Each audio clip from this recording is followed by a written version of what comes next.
¿Funciona bien? Ahora sí, eso es lo que llaman un chorro de voz. Yo tenía un chorro de voz. Ajá. Bueno, entonces, decía Federico Nietzsche, escribe con sangre y aprenderás que la sangre es espíritu. No hay libro interesante que no surja de una pasión. Por lo menos puedo decir que una parte de mis libros tiene que ver con la pasión del mar. La pasión de surcar el mar, de hundirse en las profundidades, reencontrar desastres, ruinas de desastres marinos, cruzar el Atlántico. Siempre veo estas conferencias con esta gorrita, pues esta es la gorrita del Alexander von Humboldt, una nave en la cual hice la travesía del Atlántico haciendo todos los oficios de a bordo hace tiempo. Entonces, bueno, dicen por allí que el que ha sido marinero cuando ve la mar suspira, y no hay mejor sitio para ver de nuevo la mar, primero que Caracas, que está al borde del mar, pero que no nos consideramos caribeños, porque una montaña nos tapa el mar, y Cuba, donde el mar entra y sale por todos lados, por la sangre, por la cultura, por la tradición y por las esperanzas. Entonces, vamos a decir algo sobre, aunque no solo sobre eso, sobre la erótica y la estética de los piratas. Vemos ahora en las películas, salen unos piratas amanerados, extrañísimos, que no tienen nada que ver con los piratas reales. A veces hacen el papel de bufones, cosa que gran parte de los piratas no eran cómicos, pero no bufones. Y entonces quizás es bueno iniciar esa alegoría ya, empezando con la estética, con algunos versos muy bellos. Graciosa es la doncella, como es bella y hermosa. Digas tú el marinero que en las naves vivías, si la nave o la ola o la estrella son tan bellas. Esto es nada menos que de Gil Vicente. Las cantigas de Gil Vicente eran melodías que se cantaban, y fíjense cómo está aquí compendiada toda la tragedia y la esperanza del mar. Es decir, la nave es la doncella. ¿Cuál es más hermosa? La doncella, la vela, la ola. Digas tú el marinero que en las naves vivía, si la ola o la nave o la estrella es tan bella. Bueno, eso es un poco la atracción y el terror del mar. El mar es una cosa que inspira pavor, es un infinito. A medida que nos adentramos en él, perdemos contacto con la tierra, nos es hostil. Si caemos en él, resistimos algún tiempo intentando nadar, pero después nos sofoca, nos ahoga. Es una naturaleza muerta, porque el agua es líquida, el agua no tiene vida, pero tiene vida, tiene cantidad de seres imaginarios, de seres reales e imaginarios. Hay toda una mitología sobre los monstruos del mar, incluso uno de ellos, que había un monstruo tan grande que era una isla, parecía una isla, y los marineros llegaron ahí, hicieron su fiesta y su banquete hasta que el monstruo se despertó y se hundió de nuevo. Hay ballenas mitológicas como la que se tragó a Jonás. A Pinocho también se lo tragó una ballena, y al varón de Munchausen también. Todo eso ignora que las ballenas tienen en realidad un esófago muy pequeñito y que lo que comen es plancton, pero de todos modos, en el mar como en el amor hay muchas exageraciones, y el uno y el otro viven de la exageración. Es decir, si uno no puebla de leyendas el mar y no puebla de inspiración el romance hacia la amada, ¿qué sería de la vida? Es decir, una cuestión prosaica. ¿Por qué se hace la gente al amar y por qué se entrega al amor? Por la esperanza. Siempre una esperanza que a veces resulta catastrófica, termina en la ruina, en el desastre, etc. Pero bueno, siempre hay que hacerse a la vela a ver qué sale de esa búsqueda. infinita del botín o del amor en el mar. Entonces, allí está como la primera analogía. El mar es la muerte. Bien decía Manrique, nuestras vidas son los ríos que van a dar a la mar, que es morir. Pero en la mar se busca el botín, la riqueza, la inmortalidad. E igual en el amor termina en la muerte, pero allí está la promesa de la inmortalidad a través de la progenie, pasando por la muerte. Fíjense ustedes qué extraño parecido entre ambas cosas, entre la pasión amorosa, la pasión del mar, la frustración y ese destino final en que acaba todo, la pasión más encrespada que parece un mar tormentoso, o el enamoramiento más tranquilo que finalmente va a las aguas de la muerte, pero está perfilado por la búsqueda de la eternidad. Entonces, bueno, en ese sentido, la piratería llega a un extremo, es decir, porque es la búsqueda en el mar de todo lo que la tierra niega. Fíjense que es tan viejo como oficio la piratería, que en la Odisea, repentinamente Odiseo llega a un sitio y cuenta una falsa historia sobre sí mismo. Odiseo era un gran embustero, Ulises, y entonces él dice que ha sido pirata, que recorrió los mares robando, etcétera, y lo acogen verdaderamente muy honoríficamente porque parecía que era una profesión muy honrada en tiempos de los griegos. De hecho, pirata viene de un verbo griego que es peirar, que es emprendedor. En alguna forma, el pirata es el emprendedor, es el capitalista. La empresa también es llamada un emprendimiento ahora. Hay unos vínculos piráticos bien interesantes que van a funcionar en la posteridad. Lo cierto es que hay una continua similitud entre la literatura y la vida y la realidad, de la pasión amorosa y de la pasión pirática y de la pasión de la navegación. Siempre hay un ideal que se logra recorriendo el mar, pero en el mar no hay nada. Tiene que haber un barco que es la presa, que hay que buscarlo allí, o una ciudad que se va a asaltar. La Habana fue asaltada varias veces por piratas. Coro fue asaltada 6 veces por piratas en un año. Bueno, siempre hay la pasión de algo que se va a encontrar allí. Entonces, siempre hay la codicia abrillantada por la leyenda. Y entonces lo que vamos aquí es un poquito a detenernos un poco en esos hitos de la codicia, de la exageración, la pasión, la lujuria, la avidez, la codicia en la literatura. Fíjense ustedes, les va a parecer a ustedes extraño, algunas de las cosas ya la he dicho en la conferencia anterior, pero los abordajes, bueno, toda la historia de la pasión amorosa se parece a la de la piratería. Primero hay el estado de necesidad. La gente es empujada al mar por la miseria. Los marineros eran el peor grado de la clase trabajadora.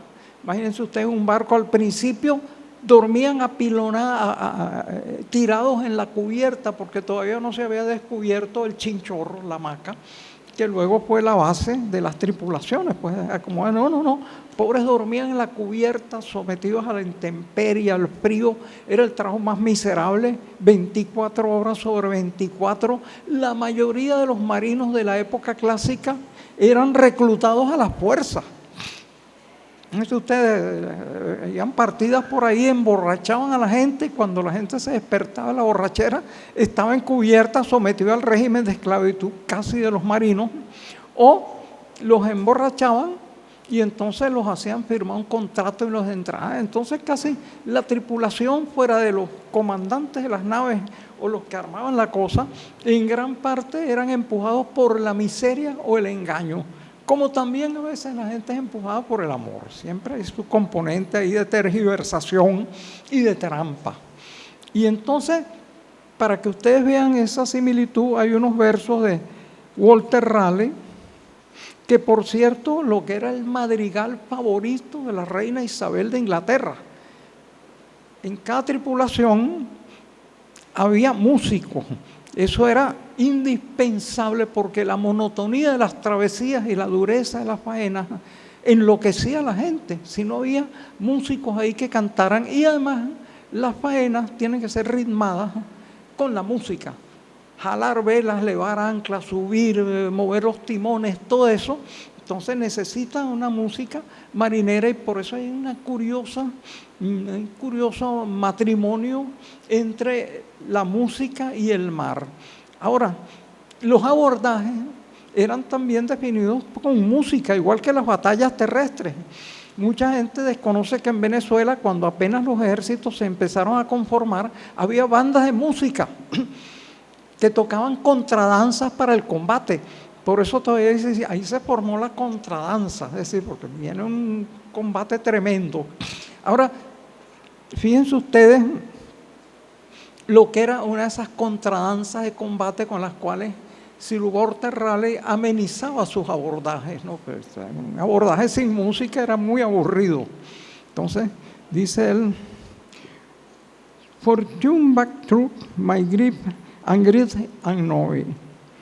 Fortune has falsely stole my love away. Fortuna falsamente se robó mi amor y alegría, cuya luz me hizo alegre. So great misfortune never young lad have had. Tal infortunio nunca un joven tuvo, jamás. Fíjense ustedes, y entonces decía, además en el coro, fortuna te llevó lejos de mí, todo me lo arrancó al llevarte a ti. Imagínense qué romanticismo empezar a matar gente en medio de aquella música tan melancólica, ¿no? Y tan divertido, pero bueno, era la época, era una época muy estética. Y entonces, en ese sentido, casi toda la historia de la piratería está bordada con estos cantos, estos poemas, estos versos, estas piezas literarias que pintan a la amada o al botín como la cosa más deseable del mundo. Había ahí como una lógica que parece sacada del Ars Amandi, del arte de amar de Ovidio. Se va a la mar por el estado de necesidad. Es decir, hay una pasión insatisfecha y entonces hay que salir a buscar la presa. Ovidio dice, no te quedes en casa porque las amadas no irán a buscarte allí, tienes que salir a donde ellas están. Entonces el marinero monta en aquel tablado de madera y de cuerdas y todo eso tan riesgoso, porque bueno, la presa anda por el mar.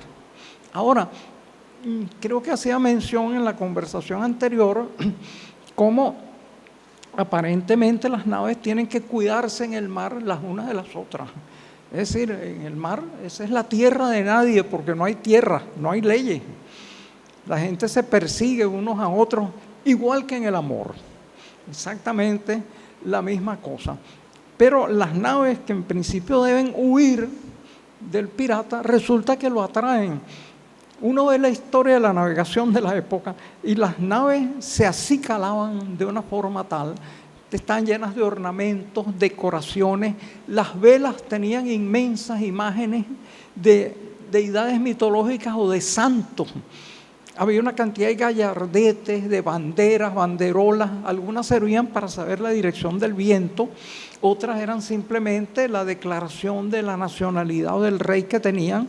Entonces, una nave verdaderamente daban ganas de abordarla, porque aquello era tan bonito, se movía además muy cadenciosamente. Las damas se mueven cadenciosamente y las naves, las carabelas también. Aquello, una cosa, todo el que se ha montado en una nave de vela sabe cómo es aquella cosa, el movimiento. Entonces, claro, tanta belleza y tanta provocación en medio del mar atrae una cantidad de forajidos detrás. Pero fíjense que ahí está el elemento de la provocación presente, de la cuestión tremenda, de se teme el abordaje, se teme la persecución, se teme el saqueo, pero se lo busca como una ostentación de riqueza o de belleza exagerada.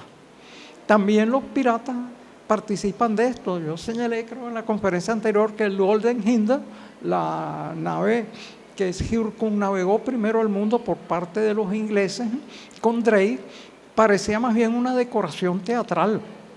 No, la cantidad de adornos, adornitos, pinturas y cosas que tenía, y así sucesivamente. Las naves después, ya que no había mujeres a bordo durante mucho tiempo, tenían especie de mascarones de proa, y las mascarones de proa eran a veces mujeres, y mujeres sumamente bellas además. Entonces todo eso, curiosamente, además de los afanes de la codicia, del saqueo y de todas esas empresas, tenía un elemento erótico bien interesante. Y vean ustedes cómo eso se produce en la historia casi desde las primeras experiencias piráticas.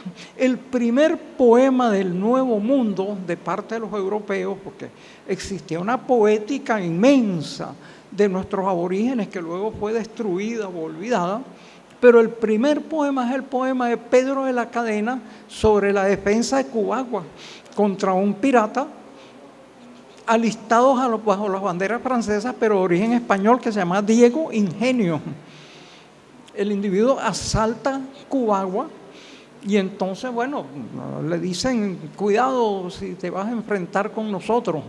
Y entonces, fíjense ustedes cómo Pedro de la Cadena describe en que es el primer poema del Nuevo Mundo. Es un poema épico, es un poema naval y es sobre una batalla que es ganada por los defensores contra el corsario. Fíjense,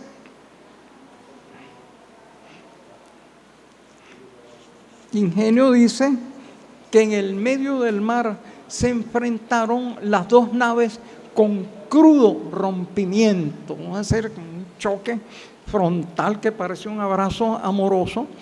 Había sus cuestiones de picardía.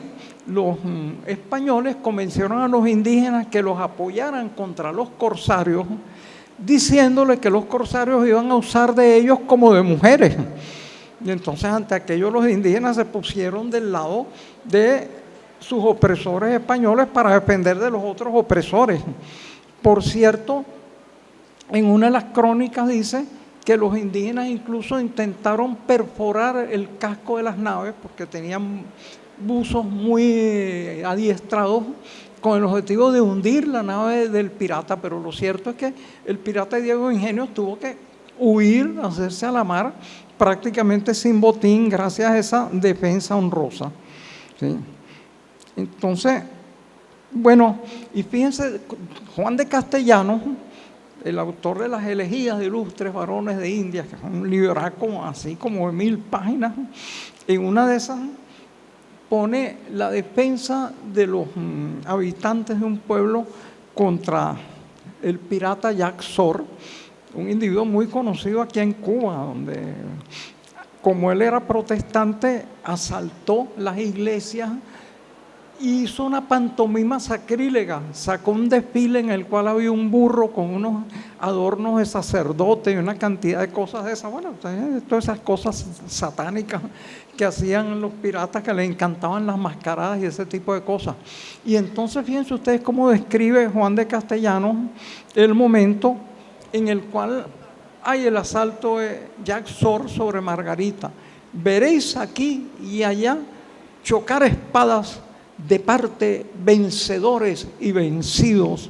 Veréis salir señoras destocadas y muchas sin reparo de vestido.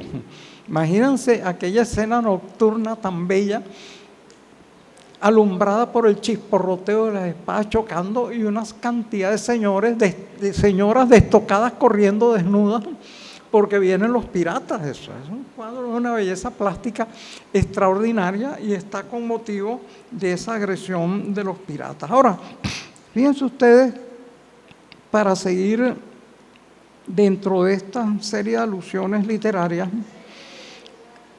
la comparación de uno de los grandes poetas metafísicos de Inglaterra, John Donne, el de ese célebre verso que dice: no preguntes por quién doblan las campanas, ningún hombre es una isla, no preguntes por quién doblan las campanas, porque están doblando por ti. Bueno, ¿cómo describe John Donne América? La describe como una amada codiciada. Vean ustedes cómo dice: libera mis manos errabundas y permíteles ir delante, detrás, en medio, arriba, abajo. Oh, mi América, mi tierra recién descubierta, seguro reino que un solo hombre custodia, mina de piedras preciosas, imperio mío, cuán bienaventurado soy al descubrirte. Uno no sabe si aquello es un poema erótico pornográfico o una cuestión de América, pero en la literatura promocional en la cual se incita a los europeos a conquistar América, saquear América, violar América, etc., hay esta continua comparación de América con la amada.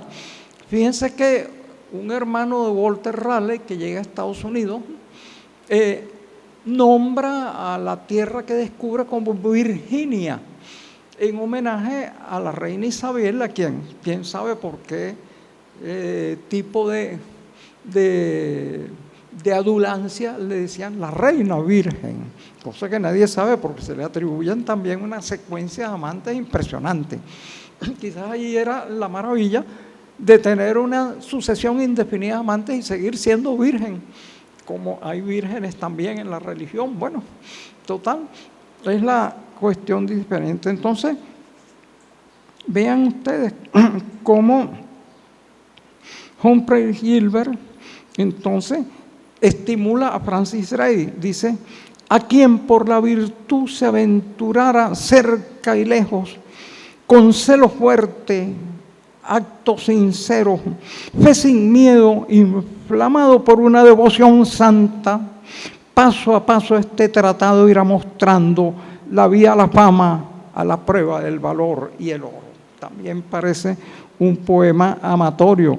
Lawrence Keymis, que era el lugarteniente Sir Walter Raleigh, mi pirata favorito, que nos visitó por aquí intentando hacer depredaciones y apoderarse de Guayana, en ese sentido era precursor de la incursión sobre Guayana, que después nos arrebató parte del territorio. Decía también en unos versos: admira las leyes, presta oído, alza el ánimo, esta tierra oro y gemas tiene como hierba, como en ninguna parte está aquello que buscamos. Oremos pues, permita Dios que esta Canaán poseamos. Amén. Tuyo, amantísimo Lawrence Keymis. Era un lugarteniente de Francis Drake, que era visco y además era el alquimista de Londres.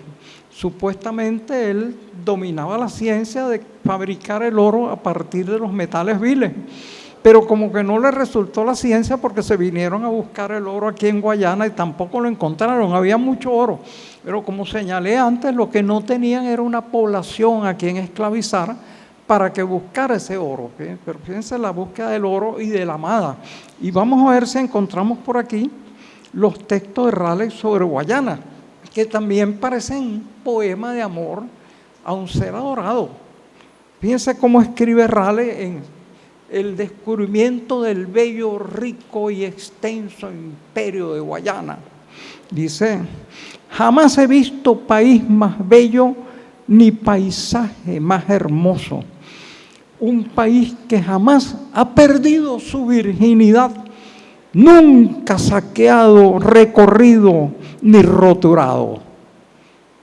Qué extraño el problema de la virginidad nuevamente con la tierra por conquistar. Nuevamente hay una especie de asimilación de la amada erótica con el territorio a ser saqueado. Es decir, en el imaginario de los piratas está, y de los navegantes y de los conquistadores y de los emperadores y de los imperialistas, está siempre aquella especie de asimilación retórica del objeto del deseo con el objeto del saqueo, que vienen siendo, cuando hay suficiente poderío naval, más o menos la misma cosa.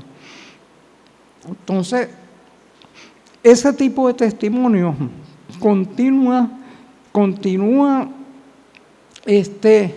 en todo tipo de cosas. Un fraile llamado Thomas Gage, que es el prototipo del tránsfuga, porque es un tipo que nace en una familia católica, entonces se pasa al protestantismo, del protestantismo entonces se pasa a proponerle a Cromwell, a Oliverio Cromwell, la conquista de América. Gates, cuando era fraile católico, había recorrido América tomando nota de las riquezas y de los vicios de América.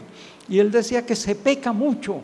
Esta es una especie de Sodoma y Gomorra, las mujeres hacen lo que le da la gana, etc. Y hay oro, plata, diamantes, lo que sea por todos lados. Tanto que Oliver Cromwell monta una naval como de unos 30 navíos de línea con 15,000 hombres para conquistar América. Uno de los planes era conquistar Panamá, que era la llave de las comunicaciones, pero otro de los planes les aconseja conquistar la Española. Ahora llegan a la Española con aire de vencedores y resulta que los dominicanos, que tenían una fortaleza en la capital, los despedazan. No pueden arribar a la capital porque hay unos escollos muy grandes en casi toda esa costa. El río Lezama, que está por allí, habían hundido unos barcos para evitar que entraran, entonces se tienen que ir a una localidad cercana. Y cuando desembarcan y abarcan hacia la capital, entonces los españoles de la época les hacen una resistencia tan grande que los ponen en fuga. Y entonces de aquella expedición para conquistar el Imperio de América, lo único que terminan conquistando es Jamaica, en donde además desastrosamente ellos piensan que van a hacer un paseo militar, la resistencia es furibunda, se tienen que estar pasando meses y los atrapa la peste.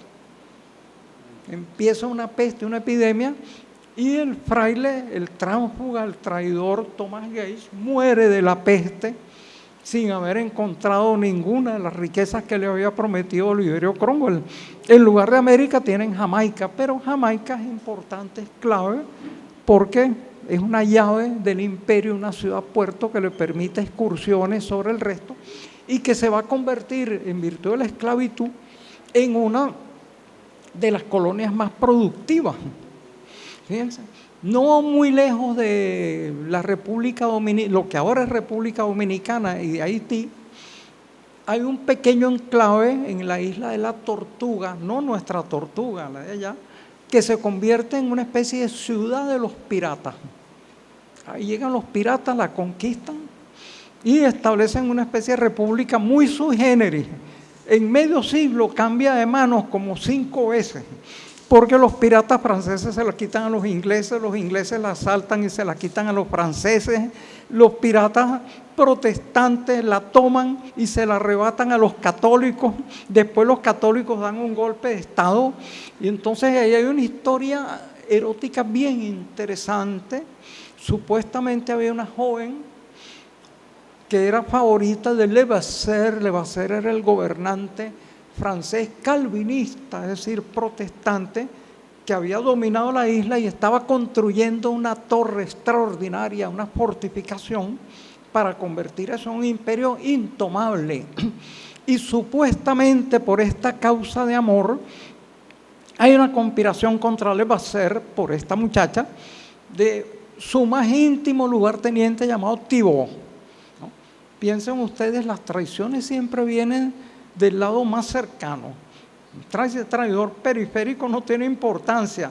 Judas traiciona porque está ahí al lado del propio, y además tiene las finanzas. Judas era el tesorero de la expedición, era como quien dice el neoliberal de la época. Y entonces, bueno, Thibaut dirige una conspiración de asesinato contra Levasseur. Creo que les refería en la conferencia anterior que hay un episodio bien interesante por lo plástico. Ellos ven pasar a Levasseur y le disparan, pero le disparan a un espejo. Levasseur se ha movido frente a un espejo, la imagen de él pasó, y entonces acribillaron el pobre espejo. Como no pudieron matar a Levasseur disparándole, le cayeron encima y lo acribillaron con espadas y hachas y todo eso. Y entonces hay un testimonio ahí muy cómico. El que cuenta esto, de luego, es católico. Dice que Levasseur, muriendo, dijo: tráiganme un sacerdote para morir católico. Imagínense ustedes semejante embuste, un tipo que lo están asesinando los católicos y va a querer convertirse al catolicismo en el mismo momento en que lo están matando. Lo cierto es que Thibaut, el que hace esta infamia, después viene otra flota de piratas a tomar a la isla. Él trata de lanzarles una granada, pero la mecha es muy corta, la granada explota y le revienta un brazo, de modo que el traidor queda castigado. Fíjense ustedes qué historia tan bella, tan simétrica. Hay dudas sobre si puede ser real o no, pero casi todas estas historias las cuentan las crónicas de la época y sobre todo las crónicas de un personaje muy interesante llamado Alexander Olivier Esquemelin, también Esquemelin, Esquemelin, etcétera, que era el cirujano de los piratas. Él era el que hacía las amputaciones. En realidad nunca había estudiado medicina, fue aprendiz de un médico y aprendió medicina por la vía directa de atender las amputaciones, las heridas, toda esa serie de cosas, y se hizo un cirujano extraordinario. Era muy jovencito cuando empezó esta cosa y él tiene escrito una historia de los piratas que es la gran fuente de documentación de la piratería. Él acompañó casi todas esas cosas con su estuche de médico, aquellas depredaciones, esas mortandades, etc. Y hay cosas sumamente deliciosas en las memorias de Esquemelin. Por ejemplo, cuando él toma Maracaibo y luego Gibraltar, se le aparece a Morgan, a Henry Morgan, un tipo que dice ser hermano del gobernador y que va a negociar las condiciones de la rendición. Y se pasan varios días discutiendo esto y aquello, y Morgan, que si esto, que si aquello, que si el derecho de gente, hasta que se da cuenta de que no es ningún hermano de un gobernador, ni es un pobre loco que de repente por una manía de grandezas dijo que era hermano del Libertador, hermano del gobernador de la isla. El gobernador había pegado la carrera y estaba intrincando quién sabe dónde. Morgan, mientras tanto, esto parece una historia del Marqués de Sade, empieza a atormentar a la gente para que les digan dónde están las riquezas, colgándolos por los genitales.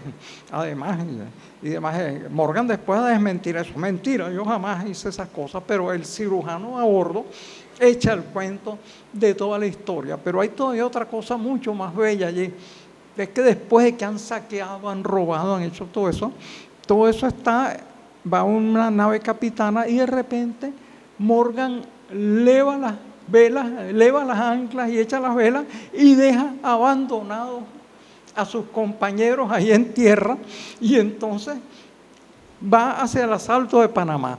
Por cierto, el testimonio que dice Esquemelin era la rabia de los piratas, diciendo que la mayoría de ellos se imaginaban que Morgan estaba deliciosamente tendido al lado de alguna muchacha muy hermosa, mientras ellos padecían todos los problemas del abandono y de la persecución. Morgan va de allá a Panamá y allá hay otra anécdota bien interesante. Bueno, desde luego caen sobre Panamá descuidada. Panamá estaba muy confiada en sus fortificaciones de Portobelo. Ellos llegan, toman las fortificaciones y toman un camino selvático por el cual pasaba el oro y la plata, sobre todo, que venía del Perú y del Potosí, hasta llegar a Portobelo, que era en la costa caribeña. Y entonces, allí, bueno, también las pobres mujeres pasan al dominio de los piratas. Entonces, cuenta en ese sentido Alexander Olivier Esquemelin que muchas de ellas tenían, a pesar de que no tenían bienes o de que los perdieron, tenían con qué comprar su libertad sin disminuir su patrimonio. Y así se liberaron, excepto una que era demasiado bella. Morgan se enamoró de ella, ven ustedes la historia. Y entonces, para convencerla, siempre que alguien se enamora, empieza a cometer desatinos. Y usualmente la encerró con un esqueleto. Es lo que cuenta Esquemelin, que es un tipo incapaz de mentir, como buen pirata. Y entonces, nada, la doncella de lo más firme no quiso ceder ni un milímetro, y Morgan, como buen enamorado, incapaz de violentar la voluntad de aquella quien él adoraba, le dio la libertad antes de irse. Fíjense ustedes qué historia tan curiosa, tan extraña, la presencia del esqueleto que siempre está aledaña a las historias de amor, ¿no? Y entonces finalmente pues Morgan haciéndose a la vela hacia su destino, por cierto hacia el peor destino de los piratas, la mayoría terminan degollados, muertos, cañoneados, pero Morgan se volvió un hombre del estatus, terminó de teniente gobernador de Jamaica y ahorcando a sus viejos compañeros de filibusteros, porque los imperios se abren camino a través de saqueadores, forajidos, vándalos, sinvergüenzas, paramilitares, todo ese tipo de cosas, esa morralla. Y después que llegan, empiezan a ahorcarlos, empiezan a poner el orden. El imperio se amplía mediante el bandolerismo y después entra el orden, a veces regido por los mismos bandoleros que hicieron eso. Así se amplió el imperio estadounidense, robándole tierra a los demás países y robándole a México la mitad de su territorio con colonos, forajidos, bandoleros de todo tipo. De repente, con el ejército consolidaron esa conquista que se había hecho y le quitaron a México más de la mitad de su territorio. La historia contemporánea es la continuación de la piratería. Como bien decía Mark Twain, un monarca no es más que un pirata ya estabilizado. Es decir, en la historia de la piratería siempre hay eso. Entonces vean ustedes ese extraño entremezclamiento de la situación de los piratas con la situación erótica y la situación financiera, porque es oportuno plantear el otro amor, que es el amor por el oro, por las riquezas. Marx sitúa entre las causas del nacimiento del capitalismo el saqueo de las riquezas de América. Y los piratas fueron esencialmente recién llegados o llegados tardíos a ese saqueo. Uno de los grandes historiadores de la piratería señala que las flotas españolas tenían una pérdida de 30%. En el camino de ida y vuelta a América se perdía como la tercera parte de los barcos. Muchos de ellos quizás por tormentas, ciclones, encallamientos, pero una parte sustancial por el robo de los piratas. Entonces, como quien dice ese dicho, el ladrón que roba ladrón, a 100 años de perdón, llegaban los españoles, robaban a los indígenas oro, plata, cuanto había de valioso en América, se lo llevaban y en el mar los estaba esperando el ladrón a la segunda potencia, que era el pirata, y les quitaba lo robado y los tiraba al mar y además se quedaba, para colmo, se quedaba con las naves para dedicarlas después al tráfico pirático. Entonces, piensen ustedes hasta qué punto el nacimiento del capitalismo tiene que ver con esas actividades de piratería, tanto la piratería de los mal llamados conquistadores como de los ladrones que robaban a los ladrones. Y además, en ese sentido, como la acumulación europea tuvo que ver con esa dialéctica de la rapiña. Hay que señalar que el fundamento de lo que llamamos nosotros derecho de gente, derecho internacional, tiene que ver con un libro que escribió Hugo Grocio, van der Grote era su nombre en holandés, para legitimar el saqueo y la repartición del botín de una carabela que habían aprisionado. El derecho internacional tiene que nacer, su doctrina nace de un acto de saqueo y de vandalismo. No vean ustedes, ya es verdaderamente inquietante que el origen mismo de la piratería tenga que ver con esa nueva piratería que se llama ahora derecho internacional, en función de la cual unos países roban a otros, los invaden, los saquean, supuestamente de manera legal y legítima, etcétera. Pero no es extraño que haya ese conjunto de complicidades, de esa confusa unión de la codicia, la erótica, la poesía, la navegación y la pasión marítima, que va surgiendo ese mundo contemporáneo. Es decir, va surgiendo la acumulación capitalista, va surgiendo el mal llamado derecho de gentes o derecho internacional, que es un derecho del saqueo, y entonces va surgiendo el mundo contemporáneo con la amoralidad del capitalismo, que es la misma del pirata. El capital no tiene amigos, no tiene moral y no tiene intereses, solo tiene beneficios. Todo lo que arroje un beneficio o un botín es legítimo. Al capital no le importa si su inversión hambrea gente, destruye la naturaleza, destrona gobiernos legítimos, etcétera. Lo que le interesa es que haya el beneficio, y esa es la lógica exactamente de la piratería.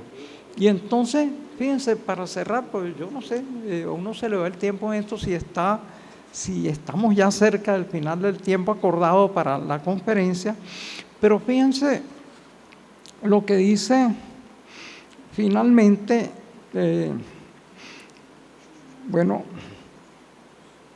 Goethe, ¿no? El mar, al igual que el amor, no tiene leyes. En el amor, como en la piratería o en la economía política, todo se vale. Entonces, Estado, comercio y piratería, uno en trino y trino en uno. Escribe Goethe para marcar el umbral de la época fáustica, la época moderna, la época que vivimos. Y entonces, el pacto satánico de esta trilogía, es decir, el Estado, la piratería y la finanza, dura todavía. Y hay que esperar a ver en qué momento pues, se rompe esa especie de historia maldita sobre la cual vivimos, porque el siglo de los piratas no ha terminado. Vivimos en el siglo de la piratería, en el siglo del saqueo, en el siglo del latrocinio, en el siglo del genocidio, del exterminio, a veces con excusas que suenan muy bonitas, con poemas de amor. Se invade un pueblo y se lo destruye porque se lo está defendiendo.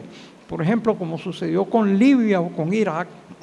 Y entonces, bajo esa mecánica maldita que reúne la codicia, la estética y el derecho, seguiremos padeciendo hasta que en alguna forma logremos romperla y acabar con ella. Bueno, muchas gracias.